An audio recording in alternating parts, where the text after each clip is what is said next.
이 시간 우리에게 주시는 하나님의 말씀은 사도행전 21장 27절부터 36절 말씀입니다.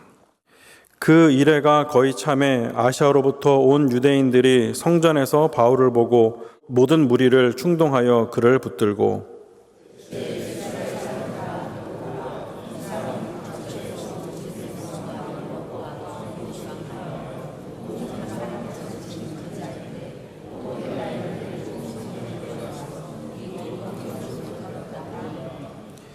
이는 그들이 전에 에베소 사람 드로비모가 바울과 함께 시내에 있음을 보고 바울이 그를 성전에 데리고 들어간 줄로 생각함이더라.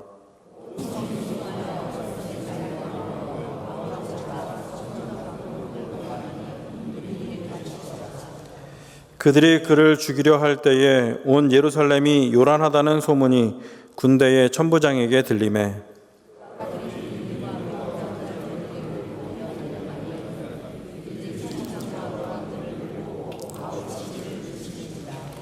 이에 천부장이 가까이 가서 바울을 잡아 두 쇠사슬로 결박하라 명하고 그가 누구이며 그가 무슨 일을 하였느냐 물으니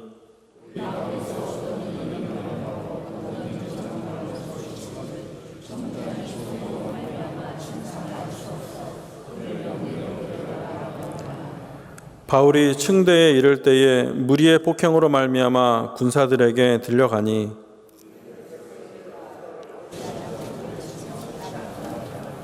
아멘.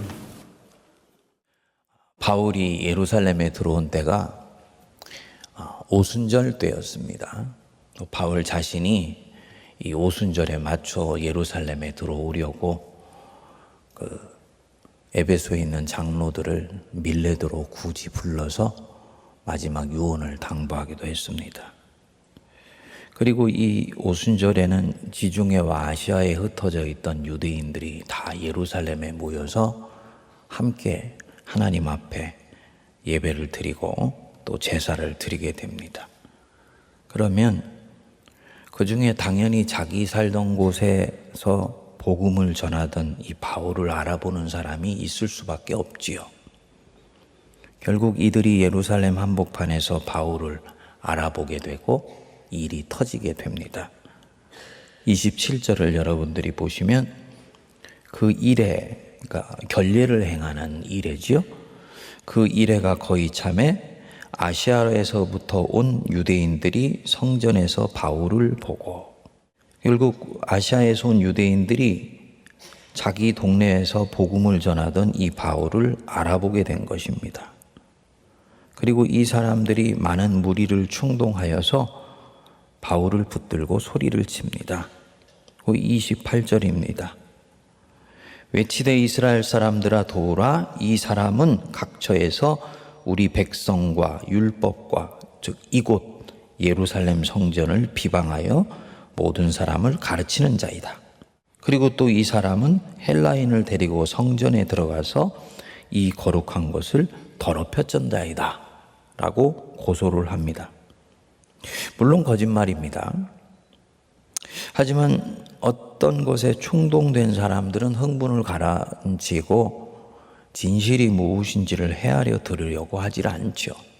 그냥 자신이 듣고 싶은 것만을 듣기 때문입니다.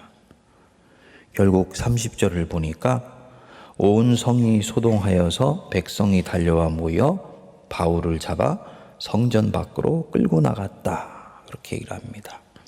그리고 그 뒷구절이 아주 의미심장합니다. 문들이 곧 닫히더라. 예루살렘 성전의 문이 곧 그때 닫혔다. 수많은 선지자를 잡아 죽인 곳이고요.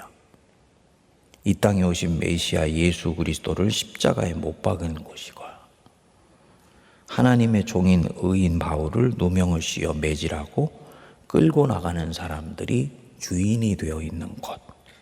그게 예루살렘이에요. 바울이 그렇게 끌려나가니까 문들이 곧 닫혔다. 결국 공교롭게도 바울이 여기에서 끌려나간 이후에 15년이 지나서 이 예루살렘 성은 로마 군대에 의해 짓밟히게 되고 돌 위에 돌 하나도 남기지 않고 허물어지게 됩니다. 성 밖으로 끌려나가서 매질을 당했는데 이 바울이 살아난 것 자체가 기적입니다. 성에 소동이 벌어졌다는 소식을 들은 천부장이 부랴부랴 군대를 파견하여서 군중이 바울을 치는 것을 그치게 했습니다. 요 당시에는 치안이 지금처럼 아주 정밀하게 정비가 되어 있던 때가 아니기 때문에 군대가 오기 전에 이렇게 사람 하나 쳐 죽이는 것은 다반사였습니다. 그런데 이 바울의 경우에 보면 천부장이 마치 바울을 보호하기라도 하듯이 서둘러서 백부장을 거느리고 달려간 것입니다. 그래서 33절에 이에 천부장이 가까이 가서 바울을 잡아 두 쇠사슬로 결박하라 명했다. 이 결박, 사도행전 후반부에서 바울이 예루살렘에 가기로 결심한 후에 반복해서 나오는 단어입니다. 성령이 바울이 가는 곳곳마다 그곳에 가면 환난과 결박이 기다린다 라고 경고했고요. 그리고 바울 자신도 이 결박만은 피하고 싶었습니다. 그래서 자원하는 것이 아니고 자신이 그토록 싫어하는 보이기 위해서 하는 결례를 그냥 묵묵히 수행했습니다. 하지만 결국 이 결박은 피할 수 없었습니다. 밀려오는 파도처럼 바울의 인생을 이제 덮치게 됩니다. 묵상해보면 한 사람의 그리스도인들에게 밀려오는 그 인생의 파도, 그거와 굉장히 좀 유사하게 보입니다. 여러분, 하나님이 한 사람의 인생을 통해서 이루시고자 하는 뜻이 있으면 그것은 피할 수가 없습니다. 피해가고자 하지만 피할 수가 없어요. 하나님의 나라를 위해 꼭 필요한 것이고 또 그 사람의 인생을 위해서도 가치 있는 것이기 때문에 하나님은 차곡차곡 그 섭리를 따라서 이 사람을 이끌어 가세요. 그 이끄시는 걸음이 항상 내가 환영할 만한 그런 곳이 아닌 경우도 있어요. 나를 사망의 음침한 골짜기 같은 곳으로 데리고 가실 때 있습니다. 이때는 피할 수가 없습니다. 예를 들어서 요셉이 어느 날 꿈을 꾸죠. 형들의 볕단이 자기에게 와서 절하는 꿈을 꿔요. 이 꿈이 이루어지기 위해서는 채색 옷을 입고 형들 앞에서 자랑하는 그 요셉의 풍모로는 이 꿈을 이룰 수가 없습니다. 하나님은 이 꿈을 이루시기 위해서 요셉을 고향 땅에서 뽑혀내게 하시고요. 입었던 채색 옷을 강제로 벗겨지게 만들고요. 인생 먼 타향에서 당분간 새우잠을 자면서 고난밥을 먹는 그 삶을 살아봐야 됩니다. 이것은 요셉의 인생에서 피할 수가 없습니다. 예수님께 십자가는 피할 수 없습니다. 아버지여 할 수만 있으시면 이 잔을 내게서 거두시옵소서. 피할 수 없어요. 이스라엘 민족이 진정으로 깨어나기 위해서는 70년의 바벨론의 포로 생활은 피할 수가 없습니다. 우리 인생도 마찬가지라는 거죠. 주님이 뭔가를 정하셔서 나를 이끌고 가실 때에는 그것은 피할 수가 없습니다. 하나님의 나라를 위해 꼭 필요한 것이고 또 이기고 나면 그건 결국은 내게도 좋은 것이기 때문입니다. 자, 피하고자 했지만 피할 수 없었던 이 결박, 바울에게 이것이 결국은 덮쳐오게 됐을 때 바울이 이것을 어떻게 합니까? 바울은 이제 이 결박을 선선히 받아들이게 됩니다. 자기 억울하다고 항변하면서 몸부림치지 않습니다. 몸부림치면서 파도를 거역하지 않고 이제 이 바울은 수동적으로 묶여있는 인생이 된 자기를 선선히 그 흐름 속에 내어 맡깁니다. 그리고 그 흐름 속에서 자신이 할 일을 찾아서 하는 거예요. 재수가 되었기 때문입니다. 내어 맡긴다. 누구에게 맡길까요? 사람에게 맡기는 거 아니고요. 환경에 맡기는 것 아닙니다. 상황에 맡기는 거 아니에요? 사람도 환경도 상황도 뒤에서 주도해 가시는 하나님께 자신을 내어 맡깁니다. 그 인생의 큰 흐름이 그렇잖아요. 인생에 보면은 싹 트는 때가 있고 자라는 때가 있고 꽃을 피우는 때가 있고 열매를 맺는 때가 있지 않습니까? 그 인생의 사계절이 있지 않습니까? 예수를 믿는다고 해가지고 이 사계절이 바뀌는 것이 아니고 이 섭리가 새로운 흐름으로 전환되는 것들이 아닙니다. 우리 어른들한테는 좀 죄송한 말씀인데 제가 이제 나이가 5학년에서 6학년으로 넘어갔잖아요. 한국 나이로 해도 6학년이고 만으로 해도 6학년이잖아요. 근데 6학년이 되니까 한 가지씩 이 몸에 전에는 없던 현상들이 하나씩 나타나는 걸 느껴요. 고개 끄덕이시는 우리 어른들은 내가 그런 거 다 지나왔지 말씀하시는 거죠. 그러니까 내 몸이 마음에 안 들어. 하고 싶은 것도 많고 해야 할 것들도 많은데 전에는 이 몸이 내 마음대로 안 움직여져서 내가 이런 거 못하고 있네 라고 생각되는 경우들은 사실 거의 없었어요. 피곤하면 쉬면 다시 회복되어서 더 일을 열심히 하면 돼. 그런데 서서히 몸에서 이 몸이 내 마음대로 움직여지지 않으니까 내가 못하는 부분이 생긴다라는 것을 이렇게 인식하게 되는 것입니다. 그러니까 정말 내 몸이 내가 마음에 안 들어. 어느 날에는 병원을 갔습니다. 제가 가는 동네에 있는 병원이죠. 안식년 마치고 나서 4개월이 지나면서 감기가 3번 들락날락했어요. 병원에 가서 의사 선생님 보시는 대로 제가 지난 4개월 동안에 감기 때문에 3번 병원을 오지 않았습니까? 그랬더니 의사분이 제 얼굴을 이렇게 물끄러미 보다가 제 차트를 이렇게 컴퓨터에 들여다보더라고요. 그러더니 어르신 받아들이세요. 저보고 어르신이래요. 이제는 면역이 떨어질 나이가 됐고 그런 일들은 it happens.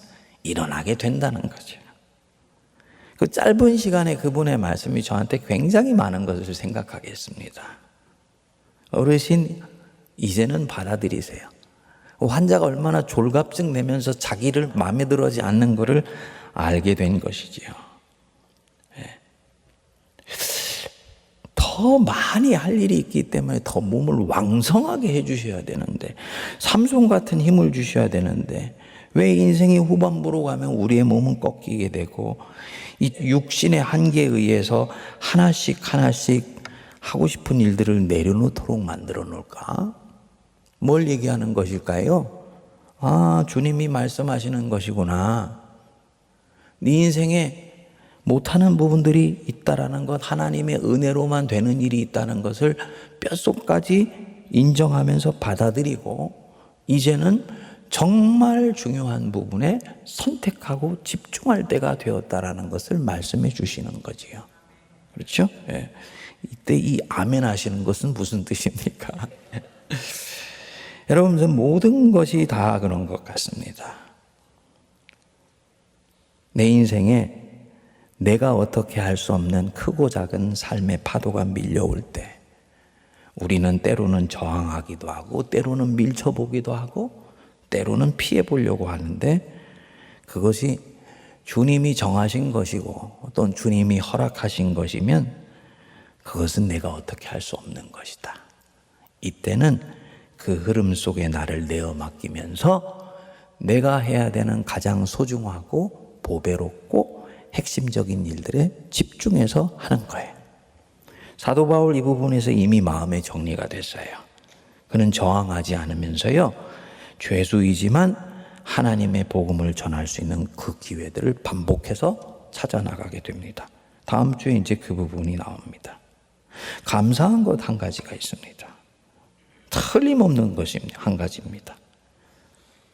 내어 맡겨진 인생이고 결박당한 인생이고 그리고 수동적으로 끌려가는 인생인데 그 가운데서도 하나님이 이 사람 통해서 하실 일들은 또 다 하세요. 하나님이 허락하시지 아니하면 생명이 어떻게 되는 경우는 절대로 없습니다. 아직 사명이 남아있기 때문이에요. 사명이 남아있다? 주님이 내 생명 건수해 주세요. 사명이 남아있으니까 바울의 얼굴을 한 번도 본 적이 없는 이 천부장이 32절에 보면 급히 군인들과 백부장을 거느리고 달려와요. 그래서 매맞아 죽기 직전인 바울을 구해냅니다. 하나님이 바울의 생명을 이끌어 가시는 것입니다. 사랑하는 여러분, 하나님이 허락지 아니하시면 공중을 나는 새 한 마리도 땅에 떨어지는 일은 절대로 없다는 걸 믿으시기 바랍니다. 내 생명이 흔들리거나 인생이 뿌리채 뽑혀나가는 일은 절대로 없어요. 젊은 시절에 또 인생의 파도가 밀려올 때가 있어요. 하지만요, 그것은 이제 사명이 시작되었기 때문에 하나님이 내 생명과 내 안위는 절대로 지켜주십니다. 그래서 이 사람을 빚어져 가시게 됩니다. 주님의 손길 있고 거기에 나를 내어 맡기는 거, 이게 겸손입니다. 겸손은 우리의 몸을 낮추는 것뿐만 아니라 마음을 주님 앞에 겸손히 숙이고 주님의 처분에 나를 내어드리는 겁니다. 베드로전서 5장 6절 말씀하죠. 하나님의 능하신 손길 아래 겸손하라. 때가 되면 그가 너를 높이시리라. 인생의 다양한 파도 속에서도 주님의 능하신 손길 아래 겸손하여 내어 맡기며 그 흐름 속에서 역사하시는 주님을 신뢰하고 한 걸음 한 걸음 앞으로 나가는 성도들 되시기를 바랍니다. 기도하겠습니다. 하나님 아버지, 고요할 때가 있으며 바람 불 때가 있고 햇볕 드는 시절이 있으면 또 비가 오는 시절도 있는 것이 인생인 줄 믿습니다. 예수님을 믿는다 하여 이 인생과 사계절의 섭리가 거쳐지진 않으며 우리 하나님은 그 속에서 일하시는 줄을 믿고 하나님을 의뢰합니다. 주도해 나갈 수 없는 인생의 시기에 처해지게 됐을 때 이제 새롭게 주님을 믿는 방법을 깨치게 하여 주시옵소서. 기도하고 판단하고 결정하여 판을 이끌고 가는 인생이 아니고 결박당한 인생이요 묶여있는 삶이 될지라도 그 속에서 하나님은 일하심을 믿고 이제는 나의 연약함 속에 하나님이 더 강하게 역사하실 것을 신뢰하며 하나님을 바라보게 하여 주옵소서. 그래서 사도 바울처럼 하나님께 모든 것을 이제 내어 맡기고 정하신 그 뜻이 이루어질 때까지 주님만을 바라보며 주님만을 신뢰하며 하나님 앞에 겸손한 마음으로 주 앞에 나아가는 저희들 되게 하여 주옵소서. 때가 되었을 때 우리를 높이시며 때가 되었을 때 우리를 통해 하나님의 뜻이 이루어지는 것을 바라보며 살아계신 하나님 찬양하게 하여 주시옵소서. 이제는 우리 주 예수 그리스도의 크신 은혜와 하나님 아버지의 무한하신 사랑과 성령님의 위로교통 감동 감화 역사하심이 힘들고 어려운 시절 내 뜻대로 움직여질 수 없는 바로 그때가 되었을 때 오히려 잠잠히 여호와 앞에 침묵하며 하나님이 이끄시는 손길에 순종하여 하나님의 뜻을 인생 속에 이루어드리기로 다짐하는 모든 거룩한 주의 백성들과 피로 값주고 사신 우리 세문안 교회와 이 나라 이 민족과 고통하며 신음하는 저 북녘의 백성들과 온 세계 위에 이제로부터 영원토록 함께하옵시기를 간절히 축원하옵나이다. 아멘.